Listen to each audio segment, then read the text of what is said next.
We're at the Merseyrail Community Stadium in Southport after the Bucks 3-0 loss to Southport in National League North this evening. I have manager Rob Edwards with me.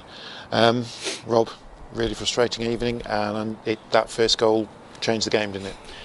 Yeah, I mean, at 0-0 and even 1-0 you're still right in the game, and such fine margins in football at whatever level.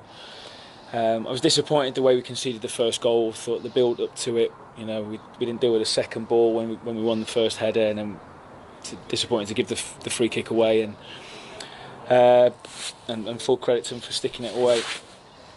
And then we stayed in the game, and then not long later we had a great chance to get back in it, and didn't take it. And perhaps, I don't think it looked like that on the pitch, but then perhaps there was a little bit of an inner, well, it's not going to be our day, and maybe they just felt off the back of that, a bit more confidence grown.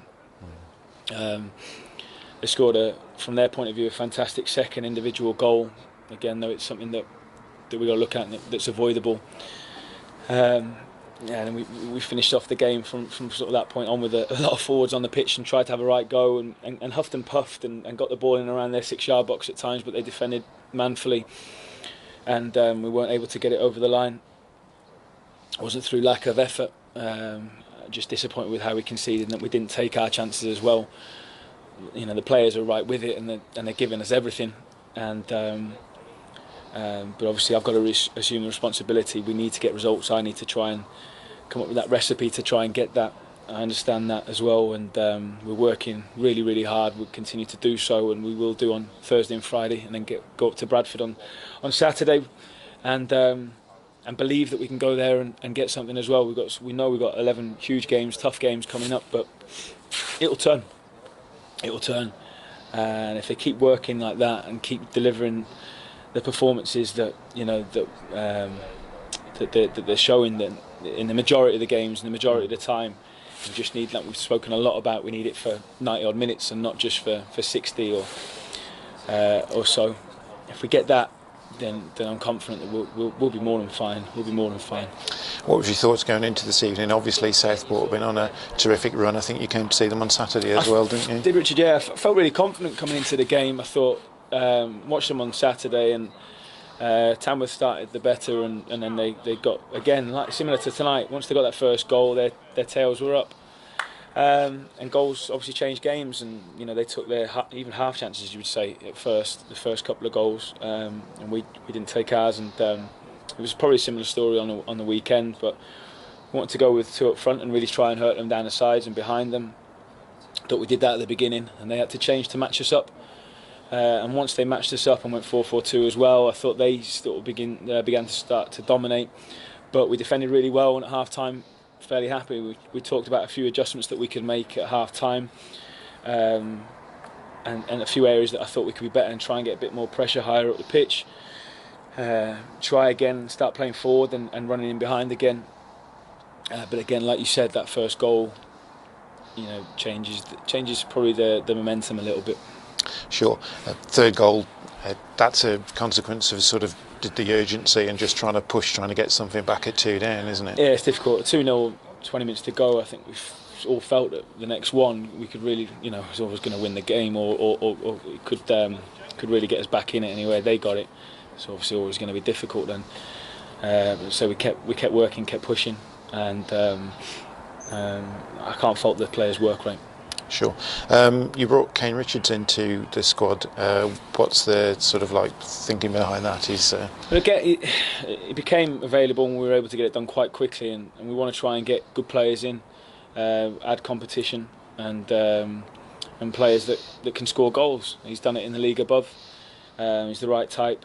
So once we thought we might be able to get it done, we tried to push and make it happen, and he brings, as I say, some real pace, some good attacking threat and goals, and obviously we need that at the moment. We do have really good players going forward, but we're not quite getting that rub of the green at the moment, or taking our chances, and he's another one that can help us on that front. Sure. Bradford on Saturday, and that's another tough challenge there. They're an experienced team now this league. They're up towards the top. How do you look to bounce back after this evening? We've spoken about some things in there. Thursday now will be a big day. We'll all get together again, rest and recover tomorrow. Get together again on Thursday and get to work and there's no other way, but we have to fight now. We have to stick together and we have to fight. And so to answer your question, if we go up there and it has to be, we have to all the time now, but we have to be like dogs of war. We have to be really, really difficult to beat. We have to be aggressive at the right times. We have to be committed. We have to play forward and run forward. All the things that we're talking about with the players all the time, that's what we need to see. And we'll be talking about that and doing it on Thursday. The players that are in on Friday will be talking about the same. And go up on Saturday and believe that we can go and do it, because in this league, most teams, anyone can beat anyone on their day. And we need to have our day. We need to be clinical in both boxes. Sure. Obviously, one downside at the end of this evening's game was Amari Morgan-Smith sending off. Is that a little bit of frustration, you think, from him? Or again, I need to see it back. I've just been asked about that before, and it looked like slightly excessive force, but it was a long way. It was over the other side of the pitch, so I'll have a look at it back on the tape. It's obviously very frustrating from our point of view now, because if we're losing for a number of games, it's not what we want at this stage of the season. So I get, at the end they're 3-0 down, the players will be frustrated, but we do end up losing a player now for a number of games. But again, we have that squad for people to come in. Someone else gets an opportunity now. Sure. Okay, that's great, Rob. Thanks for your time. Thanks, Richard. Cheers. Thank you. So. Okay.